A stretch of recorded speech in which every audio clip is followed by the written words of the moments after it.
Saya akan meminta izin kepada Bapak Presiden untuk bertemu langsung dengan beliau, dan saya akan menyampaikan apa yang selama ini, satu, ya, keluhan-keluhan yang disampaikan oleh PMI, isak tangis yang disampaikan oleh PMI, pendapat-pendapat dari berbagai pihak tentang kebijakan tadi, ya, dari orang-orang yang expert, akademisi, intelektual, dan kemudian juga atas fakta-fakta yang saya temukan di lapangan tadi. Saya akan bertemu dengan Presiden untuk menyampaikan. Satu-satunya jalan tentu adalah bagaimana merevisi, kembalikan pada semangat sebagaimana BP2MI mengusulkan. Bukan PMI dilarang atau dibatasi membawa barang kiriman, barang bawaan, tapi hanya cukup pada membebaskan sebagian biaya atas beban yang ditanggung PMI atas barang kiriman atau barang bawaan, tanpa membatasi jenis barang dan jumlah barangnya. Itu yang benar, ya Sobat Migran. Jadi itu yang benar, insya Allah Sobat Migran. Ya, saya tentu adalah orang yang selama ini yang memiliki janji untuk ketika kekuasaan ada pada tangan saya, ketika rakyat memberikan mandat saya untuk memimpin, sekalipun pada wilayah pemerintahan kecil atau lembaga, maka siapapun mereka yang digaji oleh rakyat, diberikan oleh peserta rakyat, maka ujung rambut sampai ujung kaki dia harus berpihak pada kepentingan rakyat, bukan pada kepentingan kelompoknya, bukan pada kepentingan partai politiknya, ya, bukan pada kepentingan keluarganya, tapi harus berpihak kepada kepentingan keluarganya. Mohon doa, mohon dukungan. Saya juga minta suarakan terus, ya. Saya bahkan ingin menyatakan ketidaksetujuan ini melalui petisi, ya. Jangan pernah takut BP2MI, saya akan bersama dengan sobat-sobat migran dimanapun Anda berada. Karena tadi fakta-fakta di lapangan sudah saya temukan. Nah, tadi kalau melihat apa yang saya posting, termasuk berita di Metro TV, ada barang-barang, ternyata mekanismenya begini, sobat migran. Sekali lagi, ini edukasi bagi kita. Salah selama ini ada pihak yang menyalahkan Bea Cukai. Bea Cukai bukan pihak yang mengeluarkan aturan tentang larangan terbatas atas barang-barang kiriman atau bukan. Dia hanya pelaksana di lapangan, saudara-saudara. Peraturan dikeluarkan oleh Kementerian Perdagangan itu sendiri. Ya. Contohnya, sebelum ada peraturan larangan, apakah ada pemeriksaan? Apakah ada pembongkaran? Apakah ada barang-barang yang tertahan sampai berbulan-bulan? Kan tidak ada. Ya, petugas di lapangannya kan tetap Bea Cukai. Ya, ini jadi renungan. Bea Cukai adalah petugas di lapangan terkait salah satunya memeriksa masuknya barang-barang kiriman atau barang bawaan. Ya. Nah, sebelum larangan terbatas yang dikeluarkan oleh Permendag, apakah dulu kita pernah mengalami tertahannya barang-barang sampai berbulan-bulan, dibongkarnya barang-barang? Kan tidak. Petugasnya tetap Bea Cukai. Jadi jelas ini membuktikan bahwa ini bukan dikarenakan Bea Cukai, tapi karenanya ada aturan yang dikeluarkan oleh peraturan Menteri Perdagangan. Menyakitkan bagi saya karena saya menyaksikan tadi bagaimana alur proses barang itu masuk. Ketika barang itu masuk melalui kargo atau truk dari pelabuhan, ketika akan masuk gudang, maka semua barang itu masuk X-ray. Nah, kalau masuk X-ray itu kan biasa, ya. Barang lewat pesawat harus lewat X-ray pasti. Dulu juga begitu, sebelum ribut-ribut ada aturan ini. Tapi dulu kan tidak pernah ada masalah dengan pembongkaran, tidak ada masalah dengan bertumpuknya barang dan tertunda sampai berbulan-bulan. X-ray untuk memastikan apakah ada barang berbahaya. X-ray harus memastikan apakah ada barang-barang yang dilarang. Ya, kalau tidak salah tadi istilahnya itu untuk memastikan akan terbaca di layar, ya, value good, ya, value good. Jadi barang-barang yang bernilai tinggi atau ya barang-barang yang dalam catatan pihak-pihak tertentu ada yang membahayakan, ya, ada yang dilarang dan sebagainya. Kalau kita bicara dulu, ketika barang melewati X-ray dalam layar, petugas bisa menyatakan aman, berarti selesai dengan barang itu. Tidak perlu ada pembongkaran, kan gitu. Nah, kenapa sekarang ada pembongkaran, bahkan seluruh barang harus dibongkar?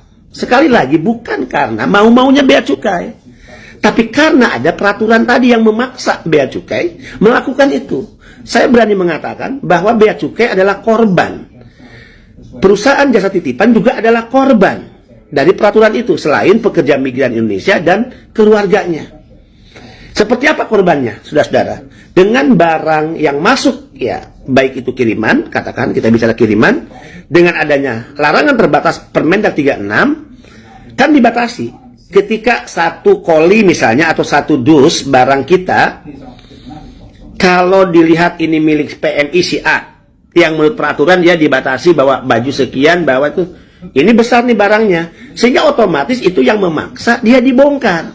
Akhirnya ketika sepatunya ada 5, 2 yang bisa, 3 disimpan di tempat lain. Tidak bisa tuh, ya. Kemudian ketika baju hanya dibatasi sekian, ya, sekian yang bisa, sekiannya dipisahkan. Nah, barang yang dinyatakan lolos sesuai peraturan Permendag tersebut itu yang bisa ditindaklanjuti, dikirim ke PMI. Yang tidak, apa yang terjadi, sobat migran? Saya kaget dan saya marah dan saya sangat emosional.